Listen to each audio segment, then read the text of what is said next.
Recording is on. Om Swastiastu, selamat sore anak-anak. Om Swastiastu. Kembali lagi bersama Bapak dalam pelajaran materi agama Hindu dan budi pekerti. Nah, sebelum kita memulai materi, mari kita berdoa bersama-sama. Om Awigenam Astu Winama Sidam.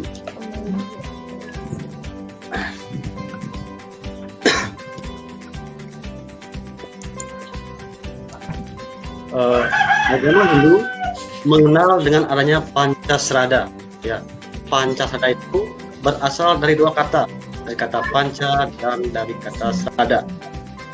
Panca artinya 5, srada artinya keyakinan. Jadi Pancasrada itu berarti 5 dasar keyakinan umat Hindu. Adapun bagian-bagian dari Pancasrada, yang pertama itu Brahman. Brahman artinya percaya kepada ide Sang Yang Widi Wasa. Kemudian bagian yang kedua ada Atman. Atman artinya percikan-percikan kecil dari ide Sang Yang Widi Wasa. Dan yang ketiga ada disebut dengan Karmapala. Karmapala itu artinya hasil dari perbuatan. Kemudian yang keempat Punarbawa. Punarbawa itu artinya kelahiran kembali. Dan yang terakhir moksa. Nah, tujuan umat Hindu adalah untuk mencapai moksa. Moksa ini artinya bersatunya Atman dengan Brahman. Coba anak-anak perhatikan gambar di sini ya. Nah, di sini ada gambar pura, gambar orang pincang, dan gambar ibu hamil. Nah, gambar pura ini menunjukkan bahwa manusia itu percaya dengan adanya Brahman atau ide Sang Yang Widi Wasa. Kemudian yang kedua ini ada gambar ibu hamil. Ya. Nah, ini berhubungan dengan apa? Dengan Punarbawa, kelahiran kembali. Ya. Nah, kemudian di sini ada gambar orang pincang. Nah, orang pincang ini menunjukkan berarti berhubungan dengan Karmapala. Ya. Nah, kemudian di sini ada 2 gambar lagi. Ada gambar wanita cantik dan ada gambar Atma yang disiksa di kawah Chandra Goh Muka. Nah, gambar perempuan ini adalah bahwa pada masa dulu Atmanya berbuat dharma atau berbuat kebaikan. Makanya dia lahir kembali menjadi seorang wanita yang sangat cantik. Kemudian kalau kita berbuat jahat, maka roh kita akan disisa di kawah Chandra Goh Muka. Oke. Nah, pada hari ini Bapak akan membahas bagian Pancasrada yang keempat, yaitu Punarbawa. Ada yang tahu apa itu artinya Punarbawa? Kelahiran kembali. Kelahiran kembali. Punarbawa artinya kelahiran kembali. Ya, sekarang akan Bapak membahas tentang Punarbawa atau kelahiran kembali. Nah, tujuan pembelajaran yaitu setelah selesai pembelajaran, adapun tujuan pembelajaran yang harus dicapai oleh peserta didik adalah yang pertama, dapat menyebutkan hubungan Punarbawa dengan Pancasrada. Yang kedua, dapat menyebutkan pengertian dari Punarbawa. Dan yang ketiga, dapat menjelaskan pengertian Swarga Cuta dan Neraka Cuta. Nah, sekarang Bapak akan nah, jadi keyakinan dalam agama Hindu, agama adalah suatu kepercayaan dan keyakinan terhadap ajaran-ajaran suci yang terdapat pada kitab suci yang diwahyukan oleh Sang Yang Widi. Ya, jadi agama itu artinya suatu kepercayaan dan keyakinan terhadap ajaran-ajaran suci yang terdapat pada kitab suci yang diwahyukan oleh Sang Yang Widi. Jadi, kenapa manusia itu, setiap manusia kan memiliki agama, ada agama Islam, agama Hindu, agama Kristen, dan agama Buddha. Nah, jadi agama itu adalah suatu kepercayaan dan keyakinan terhadap ajaran-ajaran suci yang terdapat pada kitab suci yang diwahyukan oleh Sang Yang Widi. Nah, seperti kita agama Hindu percaya dan yakin dengan Pancasrada seperti tadi kan, ada Brahman, ada Atman, ada Karmapala, ada Punarbawa, dan Moksa. Moksa. Jadi kita sebagai umat Hindu percaya dan yakin dengan adanya Pancasrada, ya, atau 5 dasar keyakinan umat agama Hindu. Kemudian agama Hindu juga memiliki 3 kerangka dasar yang merupakan satuan yang dapat dipisah-pisahkan, sebagaimana halnya dengan tubuh manusia. Nah, kepala tidak dapat dipisahkan dengan badan dan kaki untuk membentuk tubuh manusia yang sempurna. Demikian pula dengan sebutir telur. Kalau sebutir telur, antara kulit putih telur dan kuning telur tidak dapat dipisahkan untuk menjadi sempurna dan bisa menetas dengan baik. Ya, contoh, kalau sebuah telur itu tanpa ada kuningnya, jadi telur itu tidak akan bisa menetas. Ya, jadi antara kuning telur dan putihnya itu harus menyatu, dia bisa menetas dengan baik. Nah, mungkin sampai di sini ada anak-anak yang mau bertanya atau yang ditanyakan? Tidak. Ya, kalau tidak, Bapak lanjut dengan materi berikutnya. Nah, kemudian di sini ada bagian-bagian Pancasrada. Dalam agama Hindu ada 5 keyakinan yang harus dimiliki oleh setiap umat, yaitu Widi Tattva seperti tadi ya, atau Widi Srada, yaitu keyakinan terhadap adanya Sang Yang Widi dengan berbagai manifestasinya. Sama seperti tadi ya, kita sebagai umat Hindu percaya dengan ide Sang Yang Widiwasa. Nah, makanya di umat Hindu itu mengenal tempat suci seperti pura, seperti tadi ya, pura. Jadi kita melakukan persembahyangan menyembah ide Sang Yang Widiwasa di dalam pura. Kemudian bagian yang kedua ada Atman Tattva atau Pancasrada, yaitu keyakinan terhadap adanya Atman yang menghidupi semua makhluk. Nah, jadi anak-anak kan tahu. Jadi di dalam dunia ini ada 3 jenis makhluk hidup. Supaya tahu.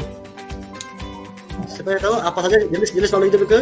Ada manusia, tumbuhan, dan hewan. Ya, jadi ada tumbuhan, manusia, dan hewan. Jadi setiap atma yang menjiwai makhluk hidup itu berbeda-beda ya. Nah, kalau manusia yang menjiwai tubuh manusia itu disebut dengan jiwatman.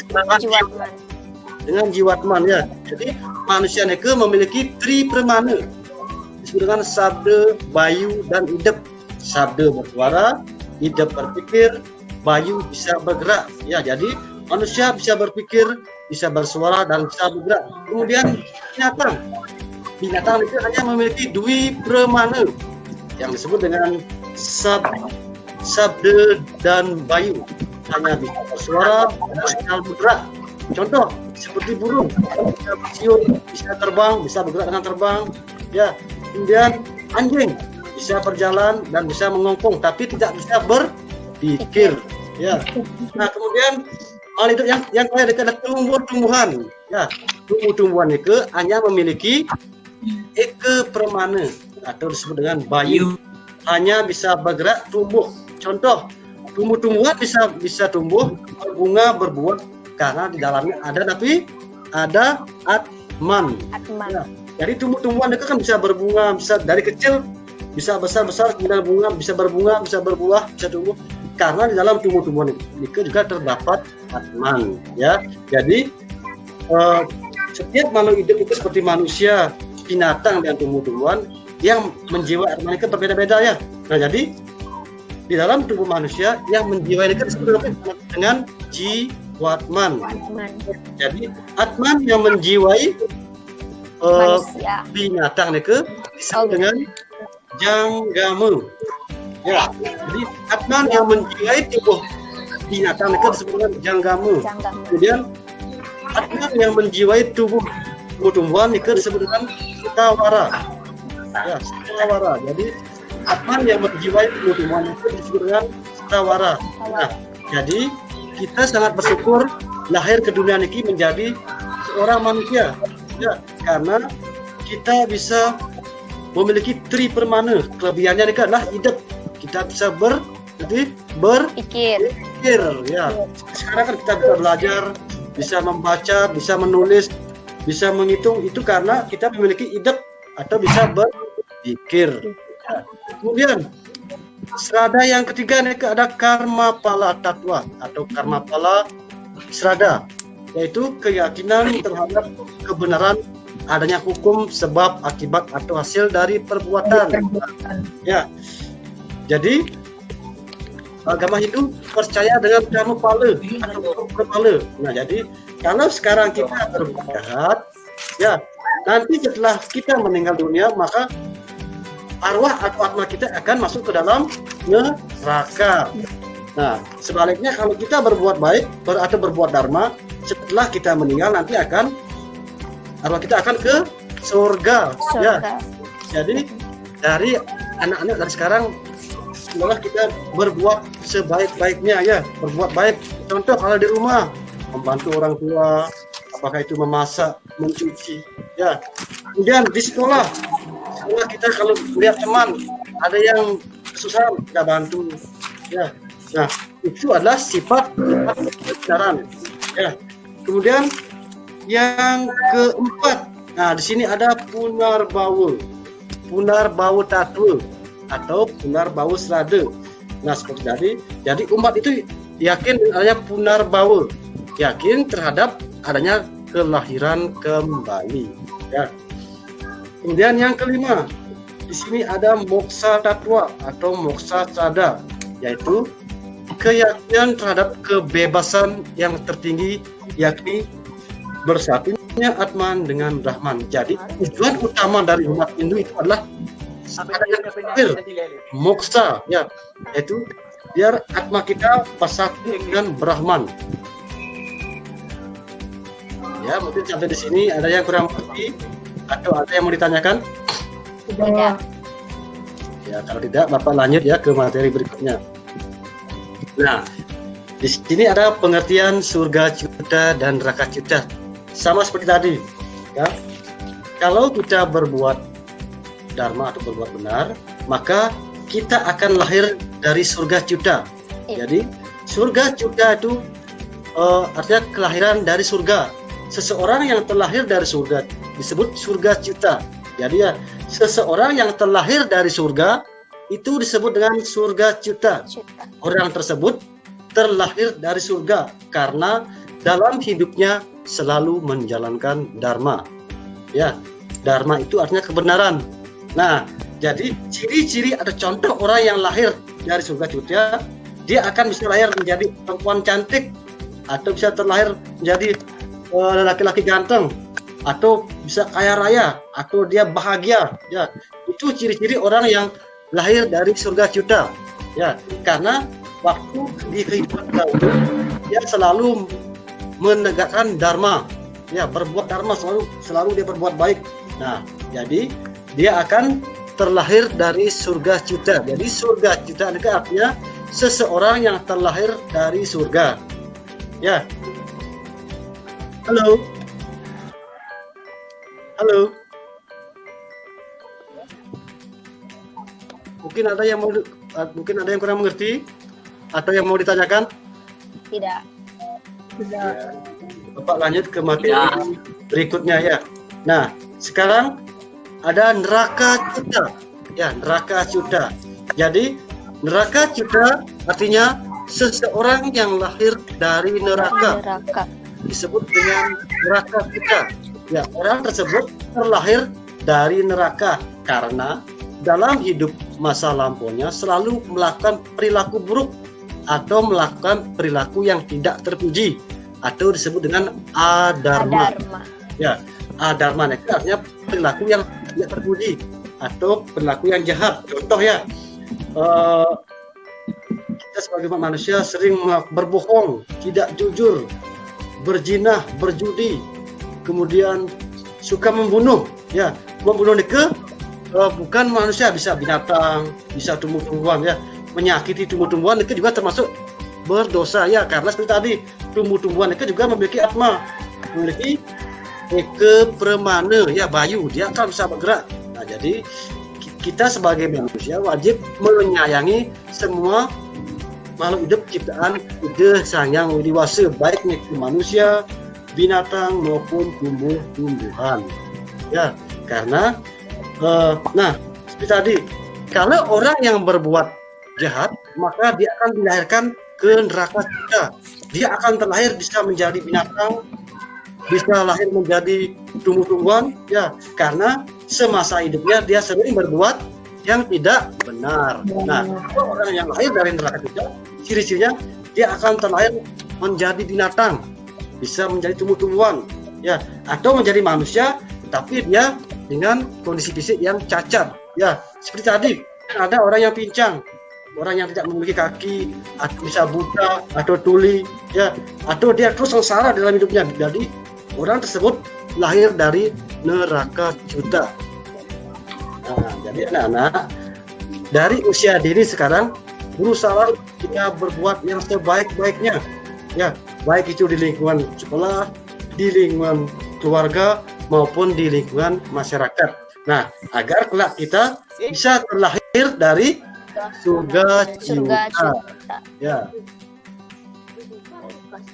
Nah, mungkin sampai di sana ada yang anak-anak mau tanyakan atau kurang mengerti, bisa tanyakan ya. Dari pertama sebelum disibukan. Tidak. Ya, sekarang Bapak mau menanyakan video ya. Silakan anak-anak cermati dengan baik.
Bagaimana?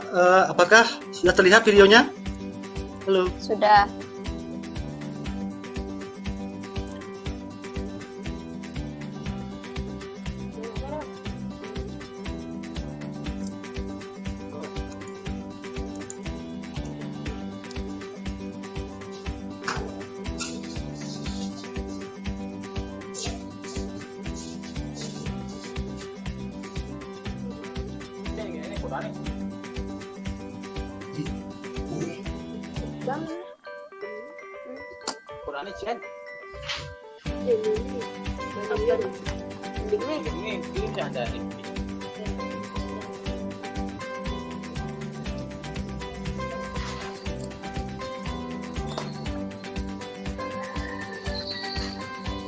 Oke, bikin ada nah.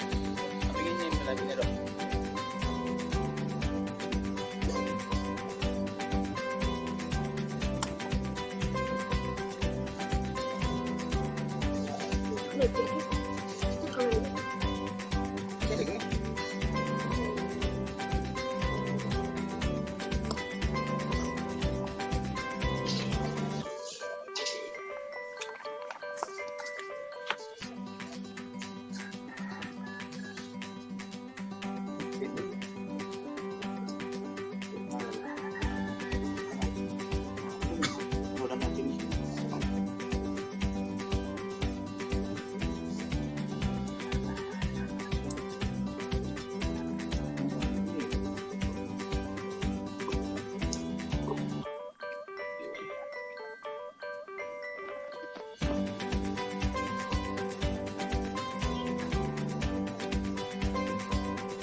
Tinggal bang goblok.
Ya Nana, tadi kan Nana sudah menyimak video. Mungkin dari tayangan video ada yang mau ditanyakan atau ada yang kurang mengerti?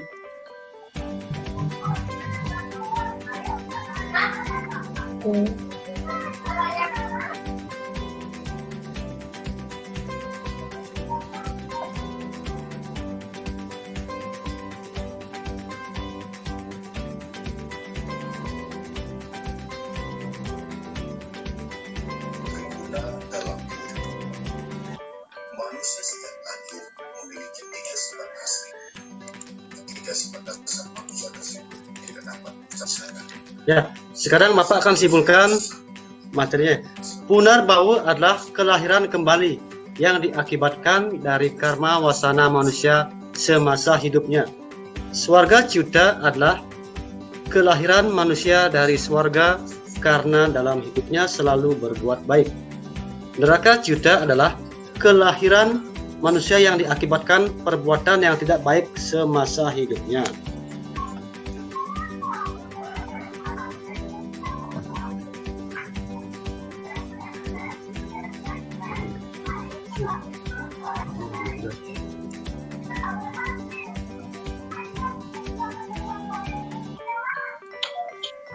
Ya anak-anak, sekarang Bapak akan memberikan evaluasi, yaitu membagikan link Google Form di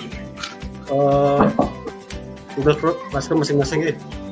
Silakan dicek di aplikasi masing-masing. Nah, jadi materi hari ini Bapak akan akhiri dengan Paramasanti. Om Santi Santi Santi Santi Om.